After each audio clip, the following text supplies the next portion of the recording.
Oi pessoal, meu nome é Alessandro, eu sou do quarto período de Engenharia Civil e vou estar agora apresentando o meu PIC sobre acessibilidade de edificações.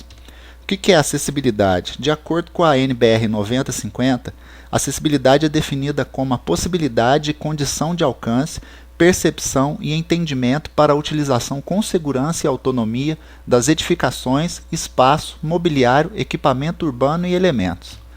Como que o tema ganhou força e os instrumentos legais, né? Esse tema começou a ser discutido lá em 1948 com a Declaração Universal dos Direitos Humanos pela ONU. Em 75, a ONU criou a Declaração dos Direitos das Pessoas Deficientes e em 82 o Programa de Ação Mundial para Pessoas com Deficiência. Outro marco importante foi em dezembro de 2006 com a Convenção sobre os Direitos das Pessoas com Deficiência. Essa convenção responsabiliza toda a sociedade na criação das condições que garantam os direitos fundamentais das pessoas com deficiência. Aqui no Brasil, a Associação Brasileira de Normas Técnicas criou a norma brasileira regulamentadora 9050, com o título de Acessibilidade a Edificações, Mobiliário, Espaços e Equipamentos Urbanos. É a NBR 9050. Ela tem como objetivo estabelecer os critérios e os parâmetros técnicos que deverão ser observados no projeto, construção, instalação e adaptação das edificações, do mobiliário, espaços e equipamentos urbanos às condições de acessibilidade.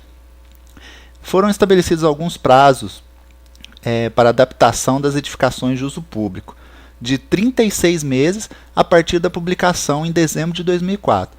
Esse prazo expirou em dezembro de 2007, mas ainda hoje tem muito que ser feito. Estima-se que no Brasil, segundo o IBGE, cerca de 23,9% da população tem ao menos algum tipo de deficiência, seja ela visual, auditiva, motora ou mental. É um valor muito alto, né? Então, o tema acessibilidade tem que ser discutido e aplicado para propiciar uma maior inclusão social da população. Essa imagem mostra para a gente o percentual da população com algum tipo de deficiência, 23,9%, pelo menos uma das deficiências. Outro dado importante que a gente tem que levar em consideração é o envelhecimento da população. Por quê? Com o envelhecimento faz com que a pessoa comece a apresentar dificuldades auditivas, sensórias, motoras, visuais, de locomoção, cardiovascular e cérebrovascular, entre outros. Segundo o IBGE, a esperança de vida ao nascer em 2013 chegou a 71,3 anos para homens e 78,5 para mulheres. E estima-se para 2060, 78 para os homens e 84,4 para as mulheres. Isso é um ganho de 6,7 anos médios de vida para homens e 5,9 para as mulheres. Ou seja, a população está envelhecendo. A NBR adota algumas dimensões referenciais. Nessa imagem a gente pode ver as dimensões referenciais para deslocamento de pessoa em pé, com uma bengala, duas bengalas, andador, etc. Com base nas medidas, a NBR criou um módulo de referência. Esse módulo de referência é a projeção de 80 cm por 1,20 no piso, ocupado por uma pessoa utilizando cadeira de rodas. Critérios e parâmetros da NBR 9050. A NBR 9050 estabelece os critérios e os parâmetros técnicos para elaboração de projeto, construções, instalações e adaptação de edificações, bem como os mobiliários, espaços e equipamentos, quanto à acessibilidade.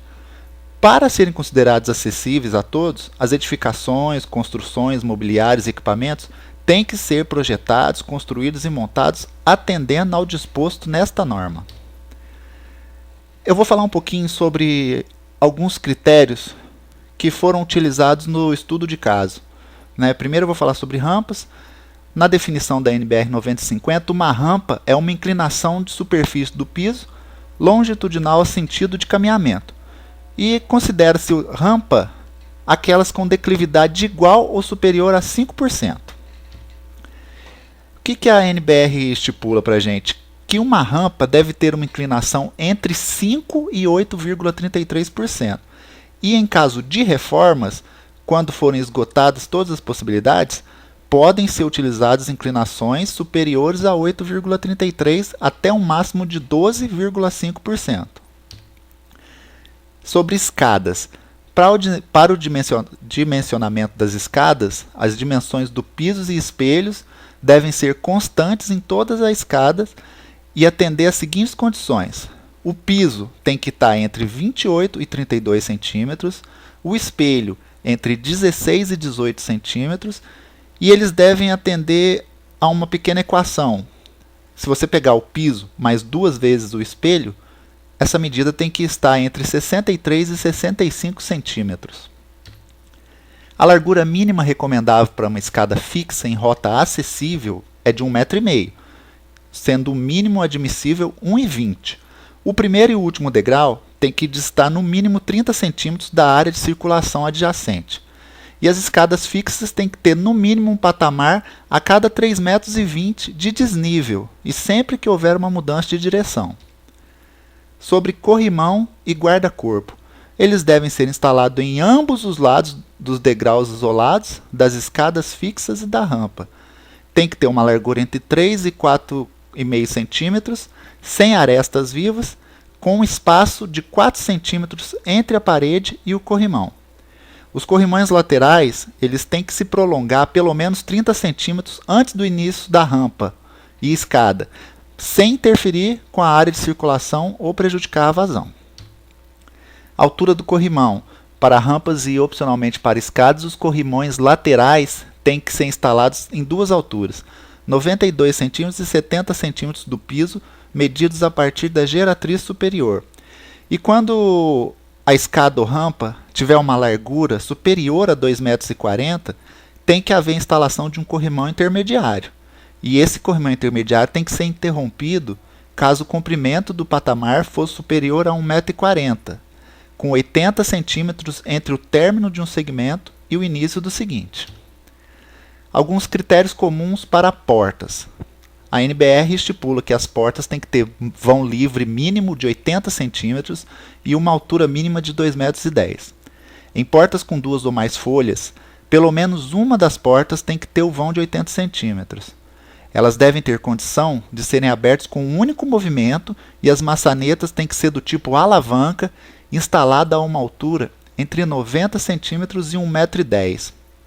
Quando essas portas estiverem em rotas acessíveis, é recomendado que se utilize um revestimento resistente até a altura de 40 centímetros a partir do piso. As portas de sanitários, vestiários e quartos acessíveis têm que ter um puxador horizontal. Sobre janelas. Para a gente ver qual que é a altura correta do peitoril de uma janela, a gente tem que levar em consideração o alcance visual das pessoas, em pé, sentada e em cadeira de roda. Como o tema trata-se de acessibilidade, acessibilidade quer dizer ter condições para todos. Então, o utilizado é o alcance visual das pessoas em cadeiras de roda, que varia entre 1,10 m e 1,20 m. Sobre sanitários. Para a instalação de bacia sanitária acessível, tem que ser prevista uma área de transferência, lateral, perpendicular e diagonal. E também as barras para a pessoa utilizar para se transferir para o sanitário. Agora eu vou falar sobre o estudo de caso. O trabalho foi realizado na cidade de Caxambu, em Minas. Foi analisada uma edificação onde funciona o Centro Educacional Caxambu Velho, que é uma creche municipal. Esse mapinha aqui mostra para a gente a localização da creche no município de Caxambu. O que foi utilizado nesse trabalho? Primeiro foi feita uma análise das plantas baixas da edificação. Depois foi feita uma visita no local para vistoriar os itens e os critérios da NBR 9050, através de uma checklist, verificando as principais informações, medidas e critérios da NBR. Essa checklist foi adaptada extraindo os principais critérios da norma e do roteiro básico de avaliação da acessibilidade nas edificações do Ministério Público. Bom, essa é a foto da parte da frente do centro educacional.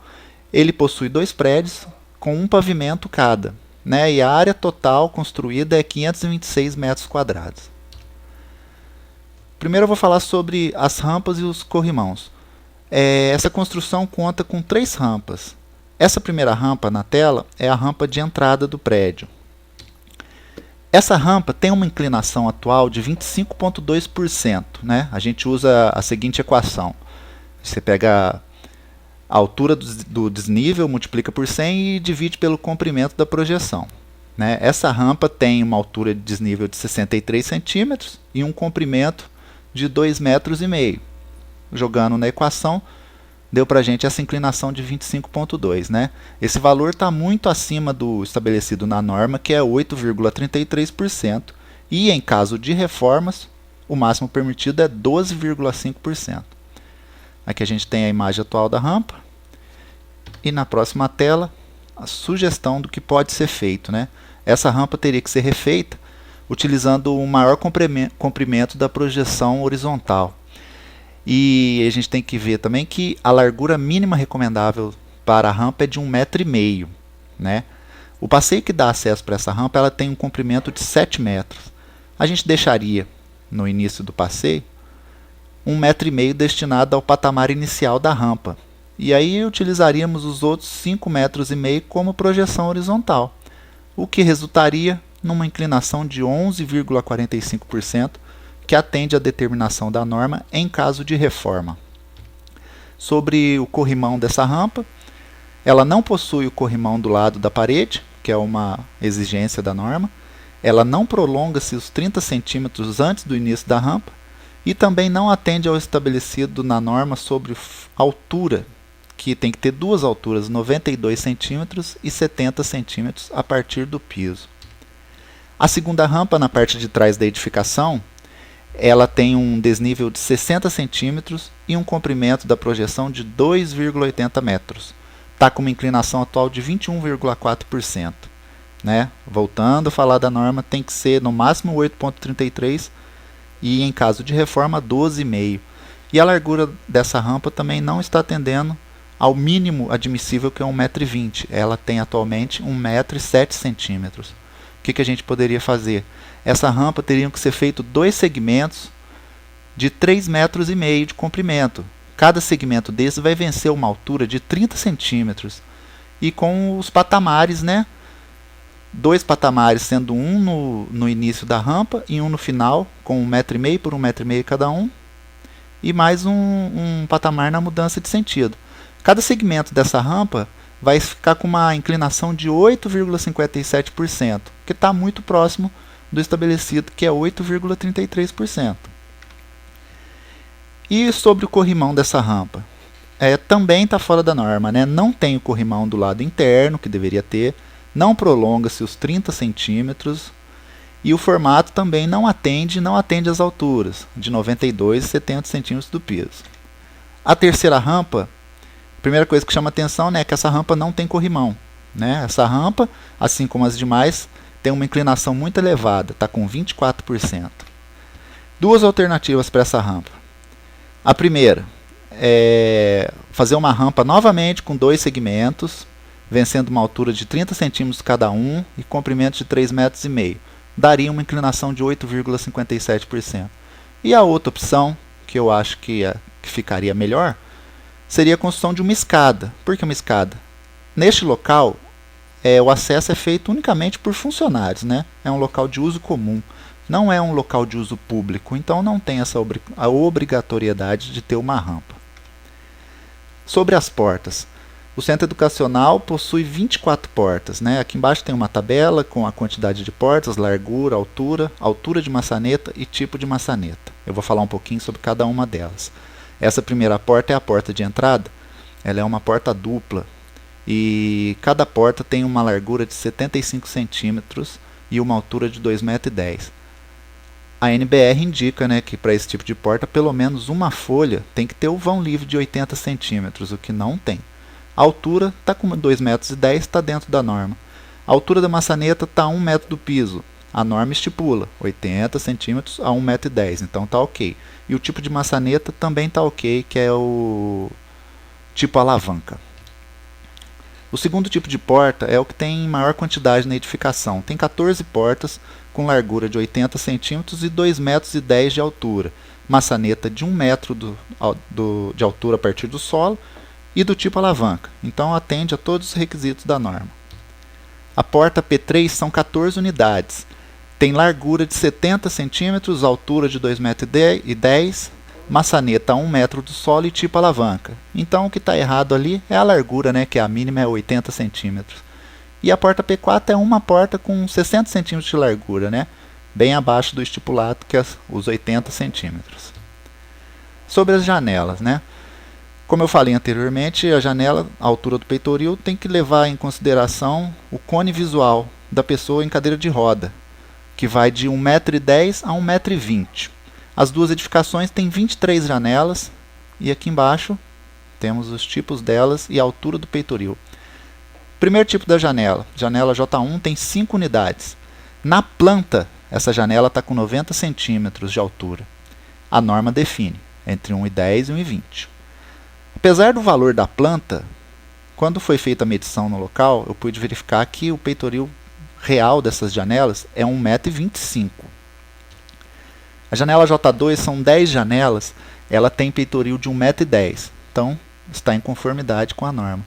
A janela J3 são 6 janelas que estão nos banheiros. Essa janela tem o peitoril de 1,65 m. A norma diz 1,10 m, 1,20 m, exceto onde devam prevalecer a segurança e a privacidade. Então, nesse caso, como são banheiros, não pode se considerar fora do padrão, né? E a janela J4, que são 2 janelas, elas estão sendo construídas na segunda edificação. Na planta, essas 2 janelas têm 90 centímetros. Na realidade, na construção, elas têm 1,40 m. Está 50 centímetros acima do que está indicado na planta, né? Qualquer uma das duas medidas estão fora do padrão. Mas o que chama a atenção da gente é a não conformidade, né, do que está na planta e do que está realmente feito. Então eu acho que aí é a importância do engenheiro civil estar sempre acompanhando a obra. Área de circulação. A NBR estabelece que a área de circulação tem que ter uma largura mínima de 1,20 m, né? Aqui tem a planta que indica para a gente uma área de circulação na entrada, outra aqui e o corredor. Na entrada tem uma largura de 2,90 m, só que está toda obstruída com móveis. No final das contas, tem 1,20 m de largura apenas. Esse corredor é o único que está dentro do padrão. Ele tem 1,80 m de largura. Sobre sanitários, né? Lá o centro educacional ela atende criança de 6 meses a 4 anos. Tem 2 banheiros que são das crianças, que os sanitários são bem pequenininhos, assim, para a utilização das crianças mesmo. E pesquisando na NBR, não foi encontrado nada falando sobre medidas especiais para crianças. Então eu não vou tratar nesse trabalho aqui sobre os banheiros de uso dos adultos. Bom, esses 2 são os banheiros dos adultos, né? A dimensão mínima, sem incluir chuveiro, tem que ser 1,50 por 1,70. É menor, é bem pequeno o banheiro e a composição atual deles não permite alguma ampliação, né? Nesse caso, teria que ser feito o seguinte que foi sugerido aqui. Essa aqui é a planta atual. Esse é o banheiro atual. Muito pequeno. O que eu sugeri? Antes, essa área aqui fazia parte dessa sala de aula. Eles utilizaram uma parte e fizeram o banheiro, mas ficou muito pequeno. A sugestão foi a seguinte: liberar essa área para voltar a ser a sala de aula. Aqui, onde nós temos uma despensa, passaria a ser a secretaria, do lado da recepção, e essa despensa seria construída aqui, do lado da cozinha. E onde nós temos a secretaria atual, seria construído esses 2 banheiros. Um banheiro para cadeirante, com uma porta bem larga, e uma área de transferência e as barras laterais. E um outro banheiro com as medidas adequadas também. Voltando no slide.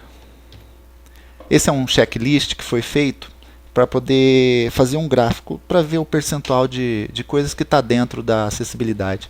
Não vou falar muito desse checklist, ele está no artigo, depois o pessoal pode dar uma olhada. Mas a partir dele foi feito esse gráfico que mostra para a gente que na edificação apenas 23% dos critérios analisados estão em conformidade com a obra. É um valor muito baixo. Quais são as conclusões desse trabalho?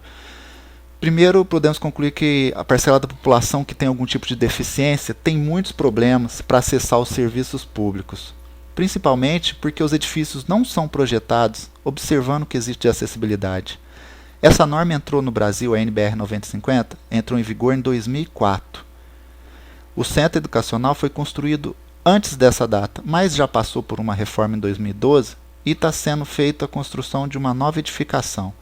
E eu pude verificar que grande parte dos aspectos não são respeitados na fase nem do projeto e nem na hora da obra. E pude perceber também que muita coisa que está no projeto não é feita na hora da obra. Reforça-se aqui mais uma vez a importância do engenheiro acompanhar todas as etapas para que realmente seja feito o que está lá no projeto, né? A gente pode ver que menos de 25% dos quesitos avaliados atende a NBR. Como conclusão, eu cito aqui alguns itens na elaboração de um projeto, né? Eu acho que um item fundamental é conhecer a fundo a norma NBR 9050 para, desde o início do trabalho, já se trabalhar totalmente dentro do critério. Fazer um estudo do local onde será construído, bem como a população que fará a utilização. Fazer um projeto o mais possível dentro dos critérios e normas para evitar retrabalho e adequações. E ainda assim, fazer de uma maneira a facilitar as possíveis mudanças que possam ser necessárias, né? Aquilo que eu já falei, o engenheiro tem que acompanhar todas as obras e avaliar se a mesma segue o projeto. E no final, fazer uma avaliação com os usuários da edificação para se obter um retorno, não só quanto ao segmento das normas, bem como a satisfação e o conforto das pessoas que a utilizam. O projeto arquitetônico executivo, baseado na NBR 9050, com planta baixa, fachada, corte, cobertura e implantação, ele está no anexo 1 do artigo científico, para quem quiser estar dando uma olhada, né? E esse trabalho, eu acho que ele procura não só propiciar uma formação técnica para nós, futuros engenheiros, mas também a nossa conscientização com um tema muito importante, né? Cada vez mais difundido, só que ainda é muito pobre na sua conformidade real. Eu agradeço a todos, espero ter contribuído de alguma forma aí para o conhecimento dos meus colegas, futuros engenheiros. Um abraço e obrigado.